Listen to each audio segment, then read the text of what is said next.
പാലക്കാട് നിയോജക മണ്ഡലത്തിൽ NMR റസാഖിനെ സ്ഥാനാർത്ഥിയാക്കിക്കൊണ്ട് ഇടതുപക്ഷം പ്രചാരണം നടന്നു. പക്ഷെ ഇന്നലെയാണ് വലിയൊരു വിവാദം പൊട്ടിപ്പുറപ്പെട്ടിരിക്കുന്നത്. പാലക്കാട് നിയോജക മണ്ഡലം നഗരസഭയുടെ 24-ാം വാർഡിന്റെ കൗൺസിലർ കൂടിയായ പ്രമോദ് സി വത്സനെതിരെയുള്ള ആരോപണമുണ്ട് ഉയർന്നിരിക്കുന്നത്.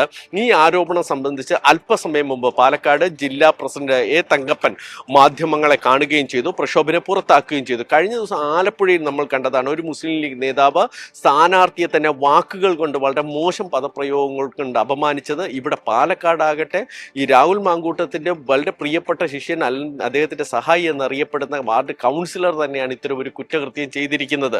പാലക്കാട് നഗരത്തിൽ ഇന്നലെ വൈകുന്നേരം മുതൽ ചില വീഡിയോ ദൃശ്യങ്ങൾ, ഈ വാർഡ് കൗൺസിലറിന്റെ വീഡിയോ ദൃശ്യങ്ങളൊക്കെ പ്രചരിപ്പിക്കുന്നുണ്ട്. ഒരു സാറ്റലൈറ്റ് ചാനൽ ഒരിക്കലും കാണിക്കാൻ പറ്റാത്തതാണ്. അദ്ദേഹം ഒരു ജനപ്രതിനിധിയാണ് എന്നതാണ് ഏറ്റവും ഖേദകരം.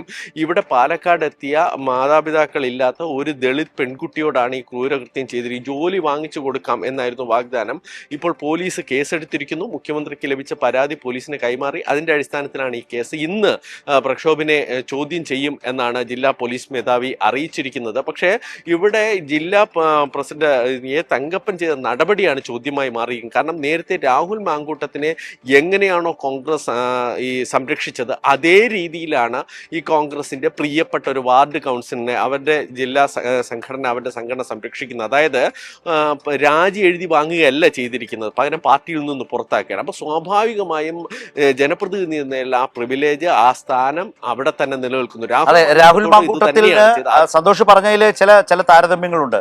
ഒന്ന്, രാഹുൽ മാങ്കൂട്ടത്തിന് കോൺഗ്രസ് കൊടുത്ത ഒരു സഹായം എന്താണെന്ന് വെച്ചാൽ, നിർബന്ധപൂർവ്വം പൊളിറ്റിക്കലി ആവശ്യപ്പെട്ടില്ല, പാലക്കാട് MLA സ്ഥാനം രാജിവെക്കണം, നിങ്ങളെ പുറത്താക്കിയിരിക്കുന്നു, നിങ്ങൾ കൈപ്പത്തി ചിഹ്നത്തിൽ മത്സരിച്ച് പാലക്കാട് MLA ആയ ആളാണ്, ആ പാലക്കാട് ജനതയെ നിങ്ങൾ വഞ്ചിച്ചിരിക്കുന്നു, രാഷ്ട്രീയമായി കോൺഗ്രസിന്റെ കാഴ്ചപ്പാട് നിങ്ങൾ രാജിവെക്കണം, അത് കോൺഗ്രസ് ഇന്നേ വരെ പരസ്യമായി ആവശ്യപ്പെട്ടിട്ടില്ല.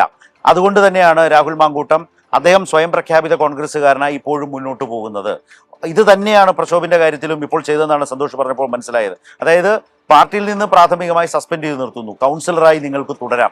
എങ്ങനെയാണോ രാഹുൽ മാങ്കൂട്ടത്തിന് വീണ്ടും ജനങ്ങൾക്കിടയിലേക്ക് പോകാൻ ഒരു അവസരം കോൺഗ്രസ് കൊടുത്തത്, അത് തന്നെ പ്രക്ഷോഭിന്റെ കാര്യത്തിൽ. അതുപോലെ പ്രക്ഷോഭ് ഈ പറഞ്ഞയാൾ, ഈ കൗൺസിലർ രാഹുൽ മാങ്കൂട്ടത്തിന്റെ പാലക്കാട്ടെ ഏറ്റവും വലിയ വിശ്വസ്തനും അടുപ്പക്കാരനുമാണെന്ന് ഇന്നലെ ഈ വാർത്ത ആദ്യം റിപ്പോർട്ട് ചെയ്ത സന്തോഷ് പറഞ്ഞത് ഞാനിപ്പോൾ ഓർക്കുന്നു. അതുപോലെ ഷാഫി പറമ്പിലിന്റെ ആ ഗ്രൂപ്പിൽപ്പെട്ട, ആ ഗ്യാങ്ങിൽപ്പെട്ടയാളാണോ? ഇപ്പോൾ അങ്ങനെ വരുമ്പോൾ സ്വാഭാവികമായും പിഷാരടി വരുമ്പോൾ പിഷാരടിക്കൊപ്പം ഇടവും വലവും നിൽക്കാനിടയുള്ള ആൾ കൂടിയാണല്ലോ. ചില ചിത്രങ്ങളൊക്കെ കണ്ടിരുന്നു. അപ്പോൾ ആ നിലയിൽ ആ സംഘത്തിൽപ്പെട്ടയാളാണോ ഇപ്പോൾ ഈ പറയുന്ന കൗൺസിലർ, ഇപ്പോൾ ഈ കേസിൽപ്പെട്ട പ്രതിയായിട്ടുള്ള കൗൺസിലർ? ശരത്ത്, ഈ പാലക്കാട് നഗരം കേന്ദ്രീകരിച്ച് ഷാഫിയുടെ നേതൃത്വത്തിൽ കോൺഗ്രസിന് സമാന്തരമായ ഒരു സംഘടനാ സംവിധാനമുണ്ട്. അതിൽ ഏറ്റവും പ്രധാനപ്പെട്ട ഒരാളാണ് ഈ നഗരത്തിലെ വാർഡ് കൗൺസിലറായ ഈ പ്രക്ഷോഭ് എന്ന് പറയുന്നത്. രാഹുൽ മാങ്കൂട്ട ഇവിടെ എത്തിയപ്പോൾ രാഹുൽ മാങ്കൂട്ടത്തിന് വീടും സ്ഥലവും ഒക്കെ കണ്ടെത്തിയത് ഈ പ്രക്ഷോഭാണ്. അദ്ദേഹത്തിന്റെ വീടിന്റെ അടുത്താണ്, അയൽക്കാരനാക്കിയാണ് മാറ്റിയത്. അതായത് ഈ വാർഡിലെ വോട്ടറായി തന്നെയാണ് രാഹുൽ മാറിയത്.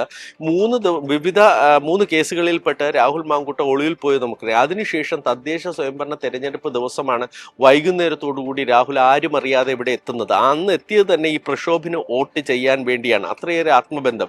ഇപ്പോഴും രാഹുൽ മാങ്കൂട്ടത്തിന്റെ ഓഫീസ് ദൈനംദിന പ്രവർത്തനങ്ങൾ റൺ ചെയ്യുന്നത് പ്രക്ഷോഭാണ്. ഷാഫിയുടെ നിർദ്ദേശാനുസരണം എല്ലാ കാര്യങ്ങളും പാലക്കാട് നഗരം കേന്ദ്രീകരിച്ച് ചെയ്യുന്ന ഈ പ്രക്ഷോഭ് കഴിഞ്ഞ ദിവസം രമേശ് പിഷാരടി എത്തിയപ്പോഴും സ്വീകരിക്കാനും സ്വീകരണം ഒരുക്കാനും ഓരോ ദിവസവും എവിടെയൊക്കെ പോകണം, ആരെയൊക്കെ കാണണം എന്ന നിർദ്ദേശങ്ങളും ചാർട്ടും ഒക്കെ തയ്യാറാക്കിയത് ഈ പ്രക്ഷോഭമാണ്. ഈ ആരോപണം ഇന്നലെ വരുന്നതിന് തൊട്ട് മണിക്കൂറുകൾക്ക് മുമ്പ് വരെ ഇക്കാര്യത്തിൽ സജീവമായി പ്രക്ഷോഭ ഇടപെട്ടിരുന്നു. പക്ഷെ ഈ ആരോപണം വന്നു മുതൽ അദ്ദേഹം ഒളിവിൽ പോയി എന്ന് തന്നെ പറയേണ്ടി വരും. കാരണം നമ്മൾ ഈ രമേശ് പിഷാരടിയുടെ ഏതെങ്കിലും തരത്തിലുള്ള പ്രചരണ വിഷ്വൽസ് ഒക്കെ എടുക്കാനായി വിളിക്കുന്നത് പോലും പ്രക്ഷോഭിനെയായിരുന്നു.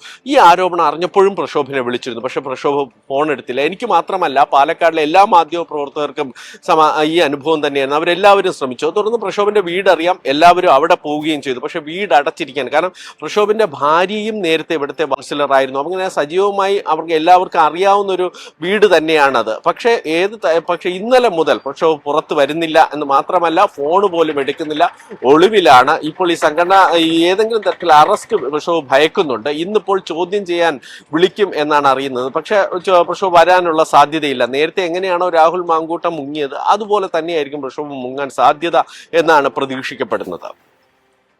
വലിയ ആഘാതം പാലക്കാട്ടെ കോൺഗ്രസിനും അതുവഴി കേരളത്തിലെ UDF-നാകെയും ഈ സംഭവം സൃഷ്ടിക്കുകയാണ്, യാതൊരു സംശയവും വേണ്ട. ഞാൻ മുമ്പ് പറഞ്ഞതുപോലെ നമുക്കത് പറഞ്ഞ് അവസാനിപ്പിക്കാം. അത്തരം ഒരു സാഹചര്യത്തിൽ കൂടിയാണ് മുഖ്യമന്ത്രി പാലക്കാട്ടേക്ക് തെരഞ്ഞെടുപ്പ് പര്യടനത്തിന് എത്തുന്നത്. രാവിലെ മാധ്യമപ്രവർത്തകരെ കാണുന്നുമുണ്ട്. ഇതടക്കമുള്ള വിഷയങ്ങൾ അദ്ദേഹത്തിന്റെ ശ്രദ്ധയിലേക്ക് വരാം. ഞാൻ ഓർക്കുന്നത് കഴിഞ്ഞ വാർത്താ സമ്മേളനത്തിൽ മുമ്പ് പറഞ്ഞ ഓരോ കാര്യവും കുറെ കൂടി പ്രസക്തമാവുകയാണ്. അതായത് വാർത്താ സമ്മേളനത്തിൽ അദ്ദേഹം പറയുന്ന കാര്യങ്ങൾ, നൽകുന്ന വിശദീകരണങ്ങൾ തെരഞ്ഞെടുപ്പ് കാലത്ത് ഓരോ ദിവസവും വലിയ ചർച്ചയായി മാറുകയും അതിന്റെ പുറത്ത് രാഷ്ട്രീയവും ചർച്ചകളും അജണ്ടയും മുന്നോട്ട് പോകുന്ന ഒരു നിലയുണ്ട്. സന്തോഷ്, ഞാനതിൽ ഓർക്കുന്നത് കഴിഞ്ഞൊരു ദിവസം മാധ്യമപ്രവർത്തകർ ചോദിച്ചപ്പോൾ അദ്ദേഹം പറഞ്ഞു, അവൾക്കൊപ്പം എല്ലാ കാലവും ഇനിയും അങ്ങനെ തന്നെ നിൽക്കും, യാതൊരു സംശയവും വേണ്ട. പക്ഷേ അവനൊപ്പം നിന്നവരല്ലേ എന്ന് തിരിച്ചു മുഖ്യമന്ത്രി ചോദിച്ച ഒരു ചോദ്യം സന്തോഷിന് ഓർമ്മയില്ലേ? മുഖ്യമന്ത്രി ഇന്ന് പാലക്കാട്ടേക്ക് വരികയാണ്. ആ ചോദ്യം കഴിഞ്ഞ ദിവസം തെരഞ്ഞെടുപ്പ് കാലത്താണ് അദ്ദേഹം വളരെ ഗൗരവമുള്ള വളരെ പ്രസക്തമായ ചോദ്യം ചോദിച്ചിട്ടത്.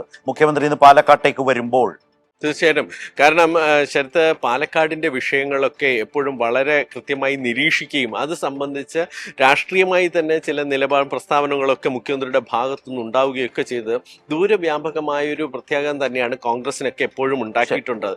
ഈ വിഷയത്തിൽ രമേശ് പിഷാരടിയൊക്കെ എപ്പോഴൊക്കെ കോൺഗ്രസ് സംരക്ഷിക്കാൻ തുനിഞ്ഞിട്ടുണ്ടോ അപ്പോഴൊക്കെ വളരെ രൂക്ഷമായ ഭാഷയിൽ സംസാരിച്ച മുഖ്യമന്ത്രി തന്നെയാണ്. അപ്പൊ ഇന്നത്തെ വാർത്താ സമ്മേളനത്തിലും എല്ലാവരും ചോദ്യവും അല്ലെങ്കിൽ ഉത്തരവുമായി പ്രതീക്ഷിക്കുന്നത് പോലെ അത് സംബന്ധിച്ച് തന്നെയാണ്. എന്തായാലും ഇപ്പോൾ അതിനിടയിലാണ് ഈ രാഹുൽ മാങ്കൂട്ടത്തിന്റെ വലങ്കൈ സഹായി എന്ന് പറയാവുന്ന ഒരു കോൺഗ്രസ് കൗൺസിലർ തന്നെ ഇത്തരം ഒരു ആരോപണത്തിലേക്ക് വീണിരിക്കുന്നത്. ഈ പെൺകുട്ടി മാത്രമായിരിക്കാൻ ഇതിനു മുമ്പ് ഉണ്ടായിരിക്കും, പക്ഷെ ഈ പെൺകുട്ടി മാത്രമാണ് മറ്റു പഴികളില്ലാതെ പരാതികളുമായി എത്തിയത്. ഓക്കെ, ശരി. സന്തോഷാണ് വിശദമായി കാര്യങ്ങൾ പാലക്കാട് നിന്ന് ഇപ്പോൾ നൽകിയത്.